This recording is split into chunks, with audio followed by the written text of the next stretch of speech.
大学全体で自殺対策をするということで、その大学ができる自殺予防についてお話をしたいと思います。これはここにある写真は後から話しますけど、私が作った映画ですね。あなたがゲートキーパーになるときっていう映画の大学のキャンパスでの撮影風景になります。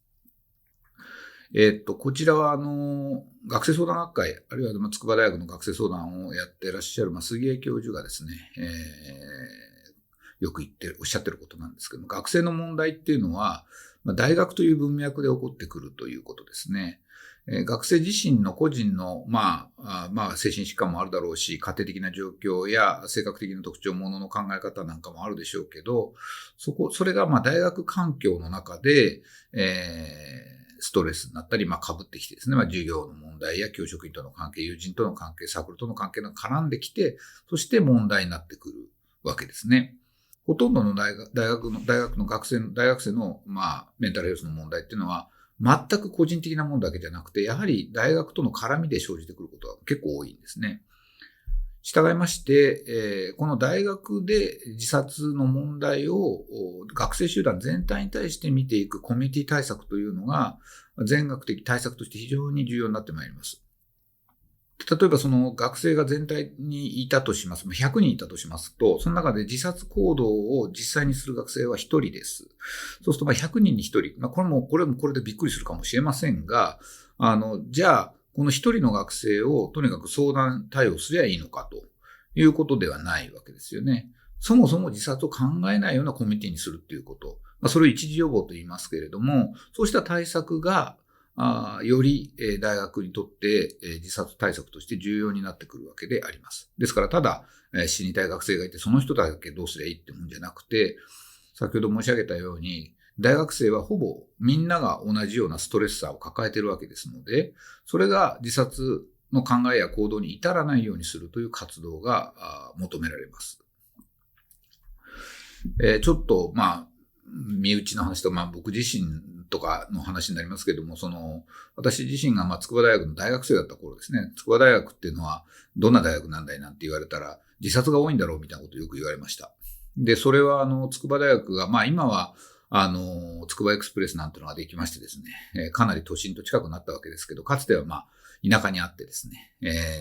で、加えてその自殺が多発した時期があったわけなんですよね。で、それをもって、ずっと筑波大学っていうのは自殺が多い大学だというふうな、汚名というか不名誉なことを言われてたわけで、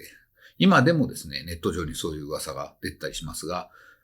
これは実数をどうこうということは申し上げられませんけど、筑波大学の大学生の自殺の数が、他の大学に比べて極端に多いということは決してございません。で、ただ、なんでその筑波大学が自殺が多いっていうふうになったかというと、メディアの報道がいろいろあったわけであります。で、あとは群発自殺の連鎖があったんですね。で、これは何かと言いますと、昭和57年、1982年にですね、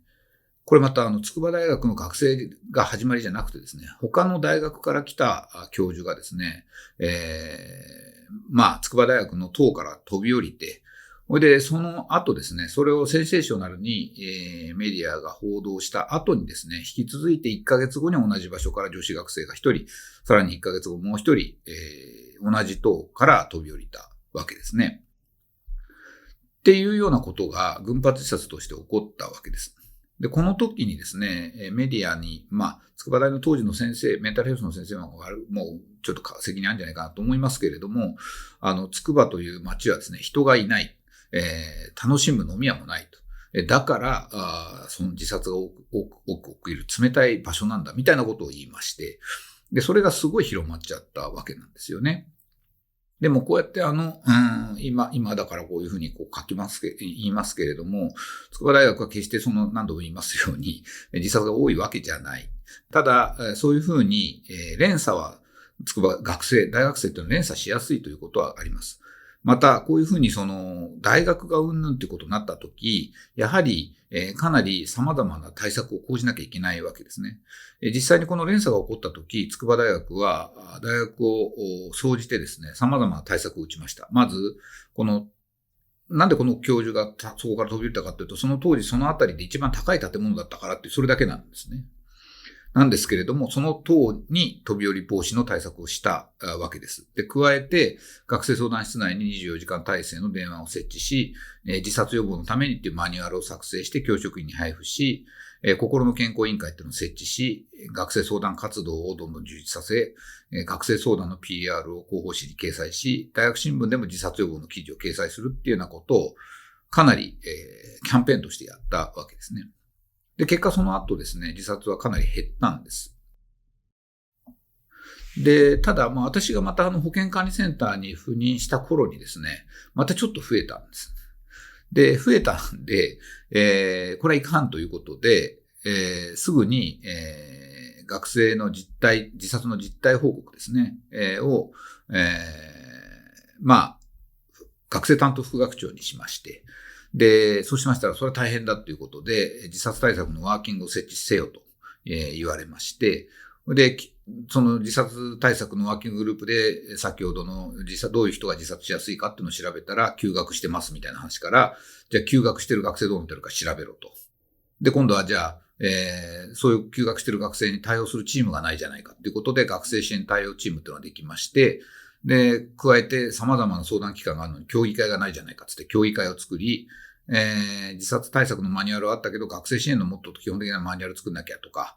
教職員に、先ほど私がやりましたような FD 研修を しなさい。自殺リスクの高い学生の対応ですね、教職員の。それから、学生検診のスクリーニングをしなさい。学生にもゲートキーパー研修しなさい。っ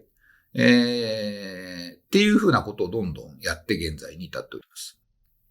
で、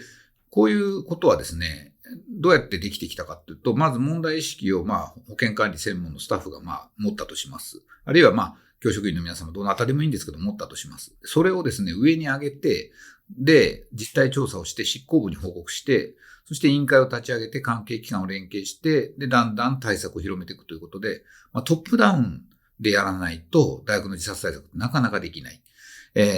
わけであります。私はこういう研修を今まで様々な大学でやってまいりましたけれども、やっぱり各大学でそれを対策実施するのは難しい。それは意思決定が、例えば工学部だけ別だったりとかですね、いろんな学部があってできないんです。いうふうな話になるんですね。予算もないしと。でもとにかくトップがですね、これやんなきゃと、思ってくれれば、動くわけですね。ですので、そういうことをどう、アクションとして、やっていくかということが重要になってまいります。やったことをちょっと細かく言いますと、学生心の健康委員会っていうのを立ち上げました。これは副学長直轄で、保健管理センターと学生生活課と学生支援対応各学部のですね、対応チームを作って、連携や情報共有するということで、そこでゲートキーパーの育成だったり、高い建物を点検したりと、また亡くなった場合のポストベンション体制を作ったりというようなことをしました。それから学生支援対応の FD ですね。先ほどご説明したようなものをケースでグループワークするということをですね、して、これもかなり満足度 86%。みんな教師もそれぞれ困ってたということがやっぱり分かって、こういう FD を毎年やるようになりました。それからストレスチェックのですね、学生版ですね、をやりまして、で、そうしますと、やっぱりその 5% ぐらいはやっぱり具合が悪い。で、呼び出して、新規に来所するやつはやっぱりスティグマがあるから1割ぐらいしか来所しないけど、その中のですね、呼び出して、保健管理センターに呼び出した学生の9割は精神科の診断がつく方でしたね。ですので、そういう方々には、支援をして、っていうふうな活動を始めました。あとはこれは私の余生を買ってというか個人的なあれですけど、私自身が自主映画を学生の頃作ってたもんで、筑波大学でですね、そういうこともありまして、茨城県と共同で、ゲートキーパーの、友達がゲートキーパーになるビデオをですね、キャンパスでロケして作ったわけであります。これはYouTube なんかで見れますし、後ほど紹介しますので、ぜひご覧になって、研修なんかぜひ使っていただければと思います。それからキャンパスっていう自殺予防教育ですね。大学っていうのは教育、学びの場ですので、それを教えない手はないということで、メンタルヘルスリテラシーと、人に、支援を求める方法なんかですね。中高生でも最近 SOS 教育なんか始まってますけども、大学生のバージョンがないんですね。ですので、それを我々で作りまして、これはセイル、のヤムプログラムって、北欧のですね、プログラムなんかも参考にしながら、メンタルヘルスリテラシーの構成要素に基づく講義60分と、それぞれ、死にたい気持ちになる人と、学生とそれをフォローする学生みたいなシナリオに基づいたロールプレイ、で相談するという、グループセッションでロールプレイするっていうようなことをやりまして、今のところ医学の学生にやってるんですけども、かなりこれをやることで、本人たち自身の自殺リスクも減るし、それからゲートキーパーの知識も増えるということで有用性を確認していまして、それをですね、大学のメンタルヘルス、全学の大学メンタルヘルス学会、ですね、様々な国立大学の先生方にも研究班を作って施行していただいております。広島大学や茨城大学なんかでも実施していただいているという状況であります。そういうその研究班作って、こういう様々な取り組みをしていく中で、筑波大学はその自殺対策だいぶできるようになったわけですけれども、他の大学どうなんだろうっていう、特にその、メンタルヘルス学会なんかの研究班を作ってみたら、やっぱかなりその自殺対策やってる差があるんじゃないかということで、しかもそれを調査してないということがありましたので、文部科学省にもご協力いただいて、全国の大学で自殺予防対策やってますかっていう調査をしました。2020年ですね。そうしましたらですね、結構なデータでありまして、大学全体で自殺予防対策を、しているところも半分ぐらいでして、34% は実施する予定も全然ないよと、回答してくれました。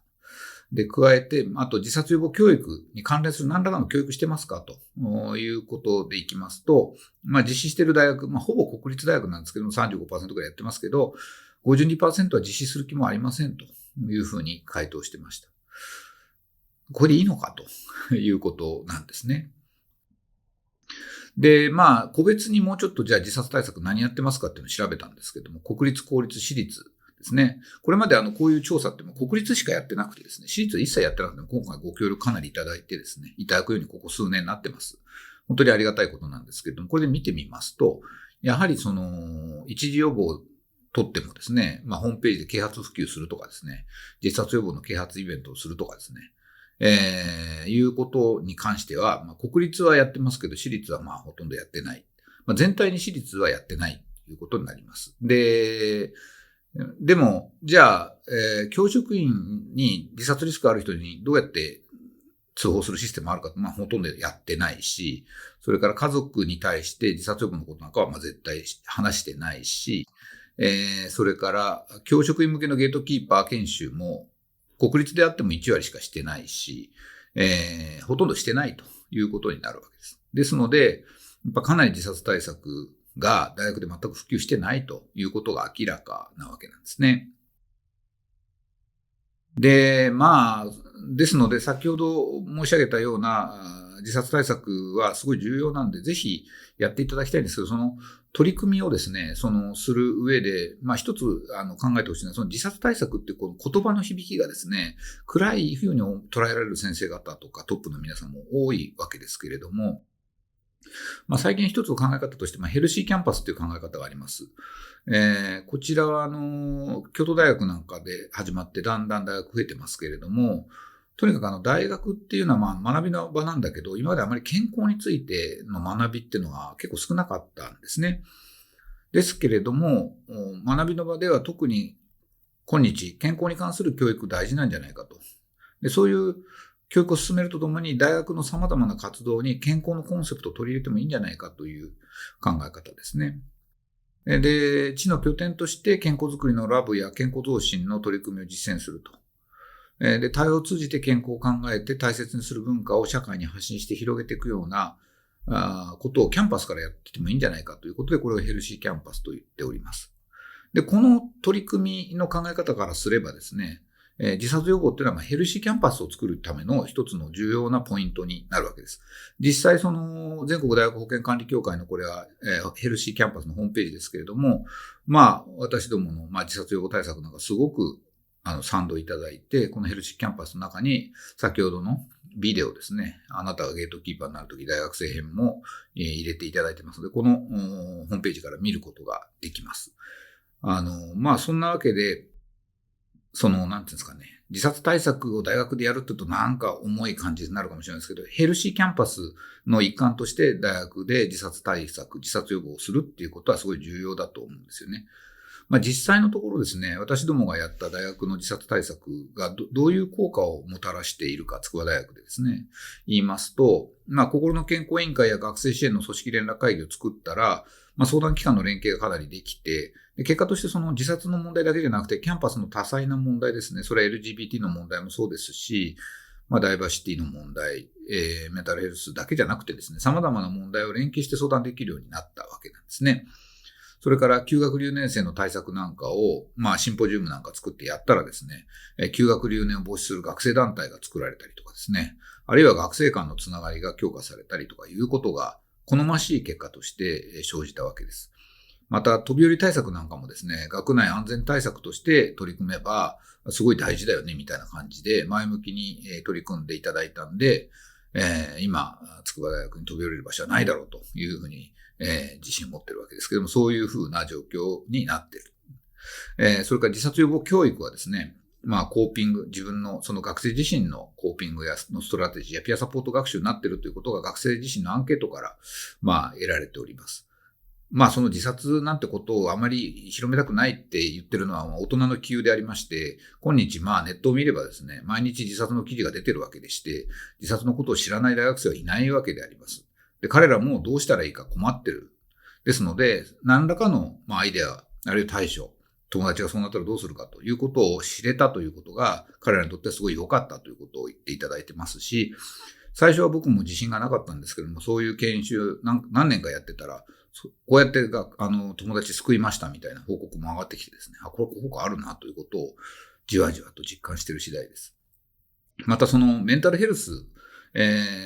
学校で教え始めた、高校や中学で教え始めたここ1年前からなんですよね。日本ってのは全然メンタルヘルスの学習してないので、大学ができるとしたらメンタルヘルスのリテラシーを改善することが結果的にこの自殺対策でできるわけですし、またダイバーシティ教育やヘルシーキャンパス、先ほど言ったようなことで効果がかえって出るということです。すなわちですね、大学の自殺対策をするということは、決してそのネガティブな何かを防止するということではなくて、ポジティブに、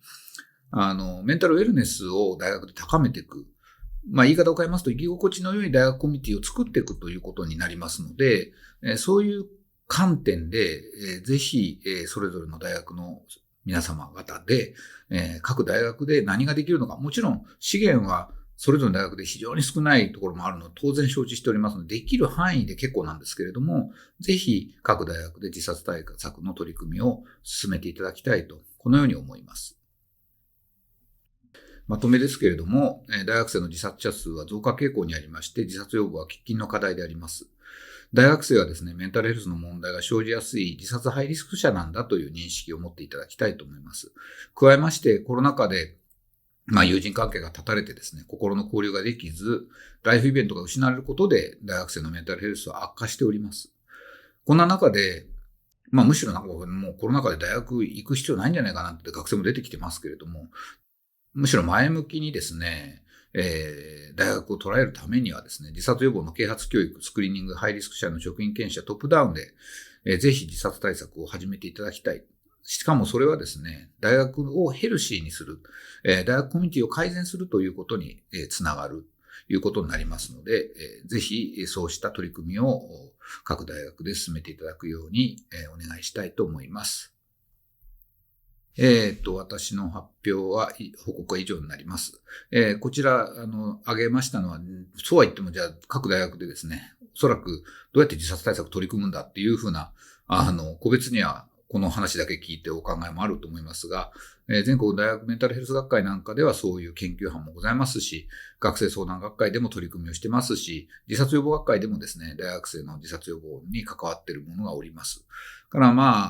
今、学生生協さんでですね、すごく熱心に、大学の自殺対策に進めたいとおっしゃっている方、熱心な皆さんおりますし、大学の保健管理センターっていうのはですね、自殺対策その場その場でやるだけじゃなくて、そのケースだけじゃなくて、先ほどのヘルシーキャンパスということで考えた場合に、大学の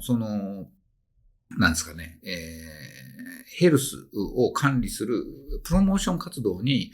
として保健管理センターの重要性は今後もっと増していくはずですので、そうしたところの協議会なんかにもぜひご相談いただけたらと思います。私の発表は以上になります。ご清聴どうもありがとうございました。